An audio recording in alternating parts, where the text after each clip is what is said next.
السلام علیکم پیارے بچوں، بسم اللہ الرحمن الرحیم۔ آج ہم پڑھیں گے غزل کے مختصر تاریخ اور اس کا آغاز و ارتقاء، یعنی اس کی ہسٹری۔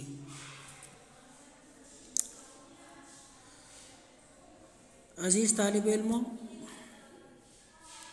اردو شاعری میں غزل فارسی کے زیر اثر سے آئی،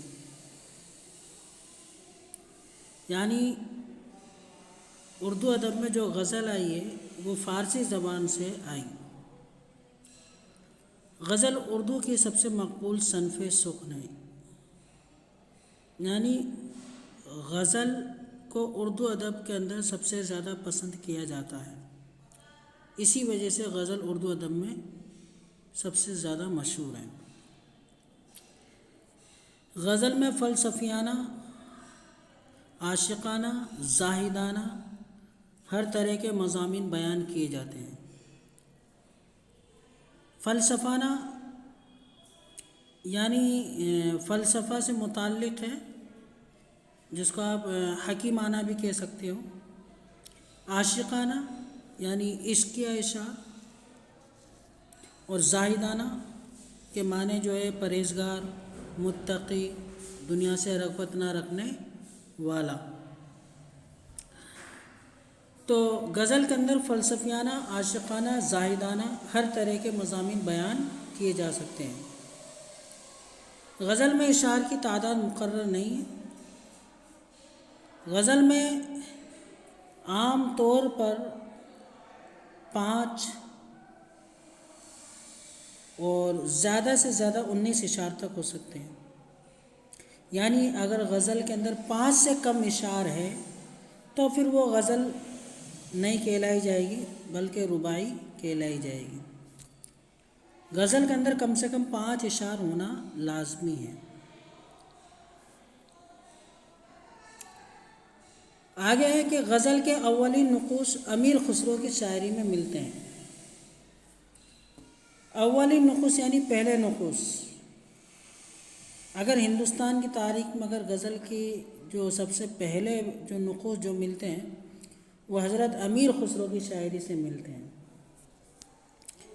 اردو میں غزل کا آغاز ولی دکنی سے ہوتا ہے۔ ولی دکنی کو اردو شاعری کا بابا آدم بھی کہا جاتا ہے۔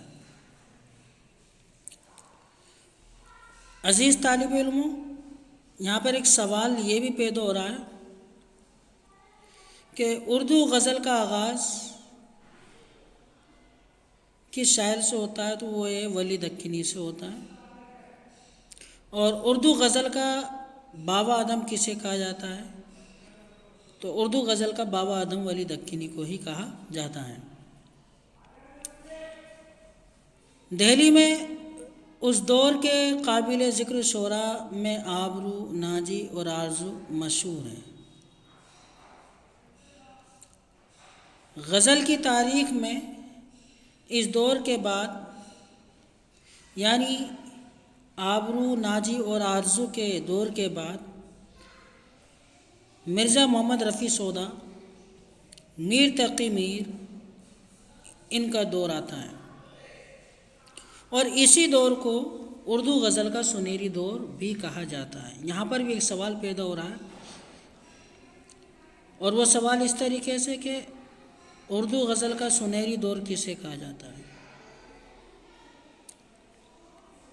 تو مرزا محمد رفیع سودا اور میر تقی میر کے دور کو اردو غزل کا سنہری دور کہا جاتا ہے۔ اس سے آگے چلتے ہیں کہ 19ویں صدی کے آغاز کو اردو غزل کا انقلابی دور کہا جاتا ہے۔ تو یہاں پر بھی ایک سوال پیدا ہو گیا کہ انقلابی دور کسے کہتے ہیں، تو انقلابی دور 19ویں صدی کے آغاز کو اردو غزل کا انقلابی دور کہا جاتا ہے۔ اس دور میں دہلی اور لکھنؤ دونوں جگہوں نے خوب ترقی کی۔ انقلابی دور میں دہلی میں جو شعراء تھے ان میں غالب، مومن، ذوق، یہ وہ شعراء تھے جنہوں نے دہلی کے اندر رہتے ہوئے غزل کی کمان سنبھالی، اور لکھنؤ میں آتش اور ناسک جیسے بلند مرتبہ شاعروں نے غزل کے گیسو یعنی غزل کے زلفیں سنواری۔ عزیز طالب علموں، 20ویں صدی میں غزل نئے دور کے تقاضوں سے روشناس ہوئی۔ جیسے جیسے غزل آگے بڑھتی گئی تو نئے تقاضے اس کے اندر پیدا ہوتے گئے۔ تو اس دور کے جو شعراء نے غزل میں زندگی کے مختلف پہلوؤں کو بیان کیا ہے، ان میں ڈاکٹر علامہ اقبال، جگر مراد آبادی، فراق گورکھپوری کے نام قابل ذکر ہے۔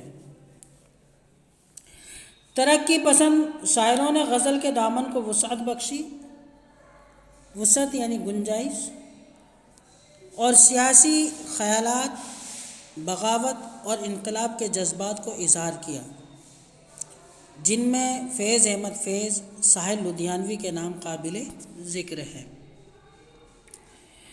غزل اردو شاعری کی بہترین صنف ہے، یعنی اردو ادب کے اندر سب سے بہترین اور سب سے عمدہ صنف اگر کسی کو کہا گیا ہے تو وہ غزل کو کہا گیا ہے۔ رشید احمد صدیقی نے غزل کو اردو شاعری کی آبرو کہا ہے۔ یہاں پر ایک سوال ہے کہ اردو شاعری کی آبرو کس نے کہا غزل کو؟ اس کا جواب رشید احمد صدیقی نے کہا۔